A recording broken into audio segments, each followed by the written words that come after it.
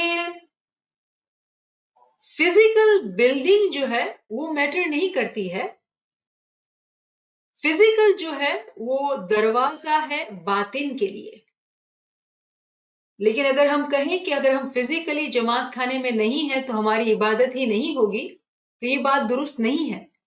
کس طرح سے؟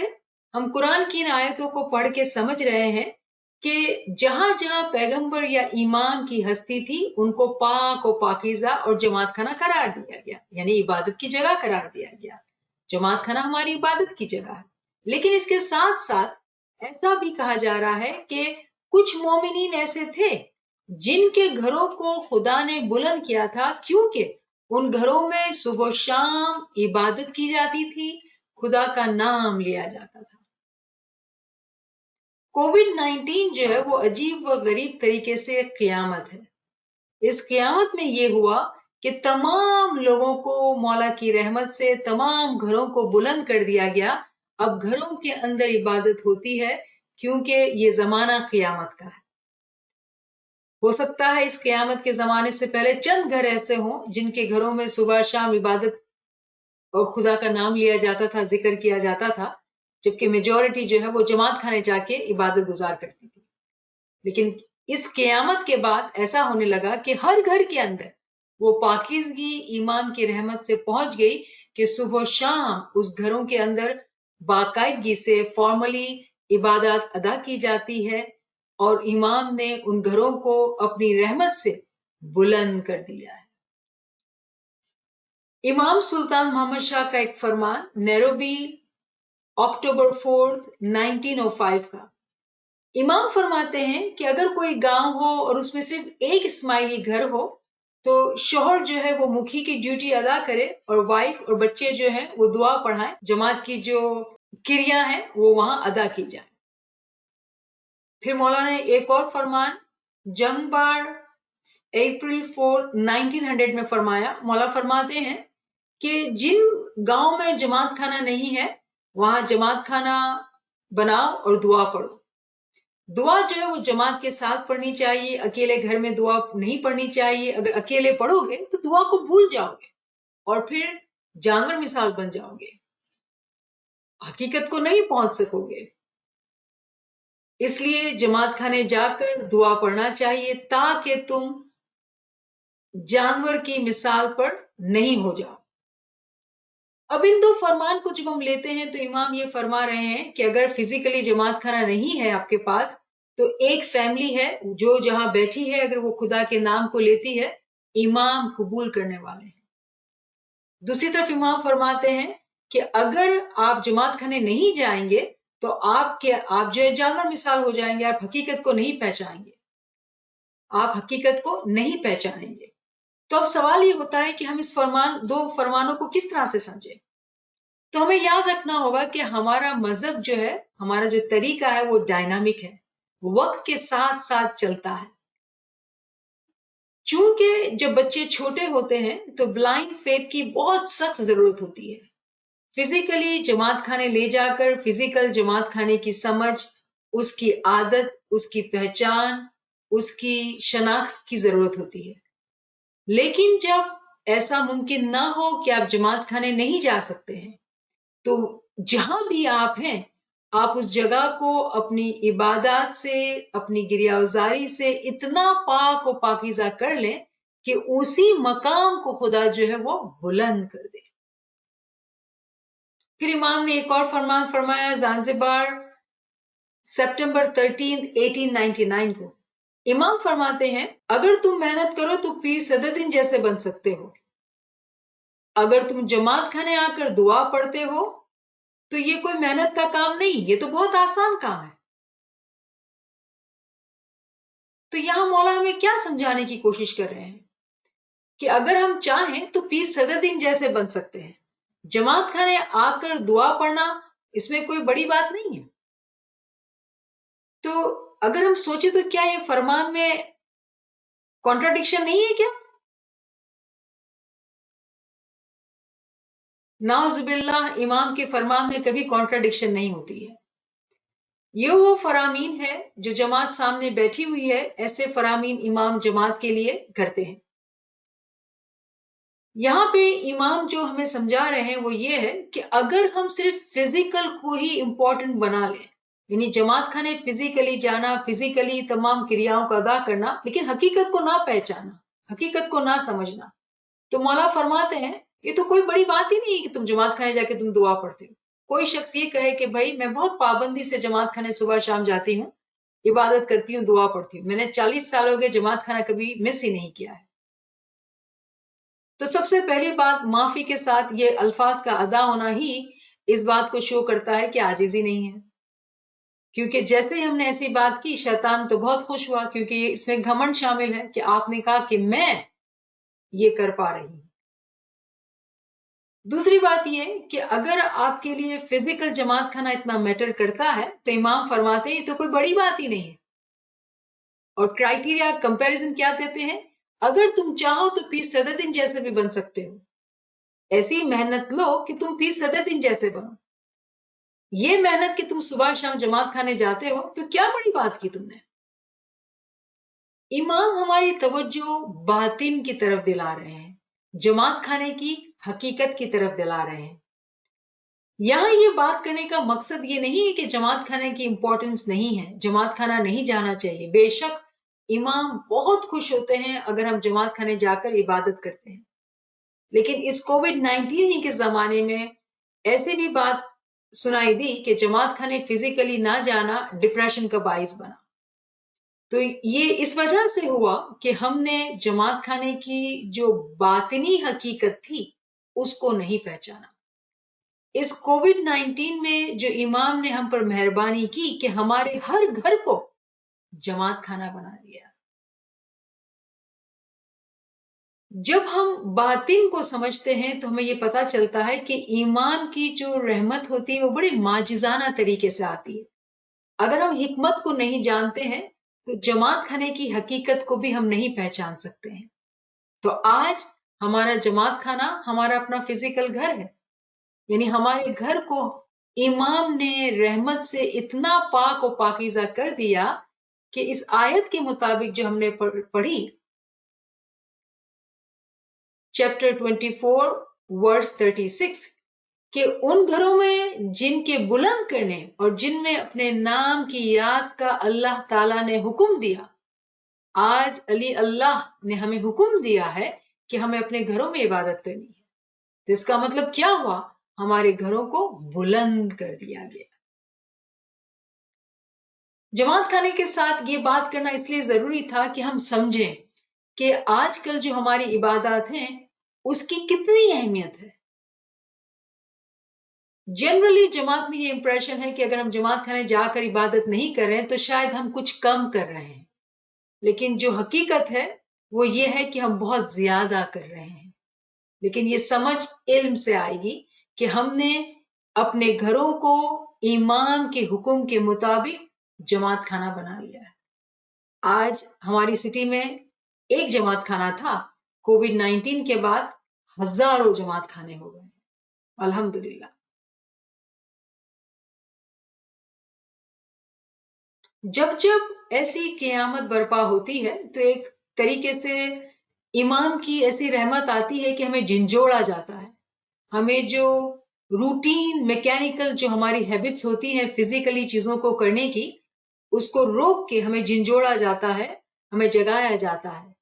تو ایک طرح سے ہمیں جھنجھوڑ کے جگایا گیا کہ ہم نے فزیکل جماعت خانے کو مس کیا، اس کی برکات کو مس کیا، کوئی چوائس نہیں تھی، ہمیں اپنے گھروں میں عبادت کرنی تھی۔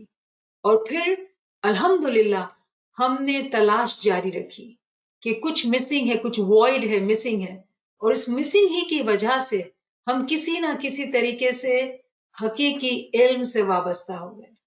تو کووڈ-19 جو قیامت برپا ہوئی وہ عجیب و غریب پوری جماعت، نہ کہ صرف جماعت بلکہ پوری عالم انسانیت کے لیے یہ برپا ہوئی، اس لیے کہ ہم اپنی نیند سے جگا دیے جائیں، جو غفلت میں تھے اسے ہم جگا دیے جائیں، اور جو جاگ گئے مرحبا۔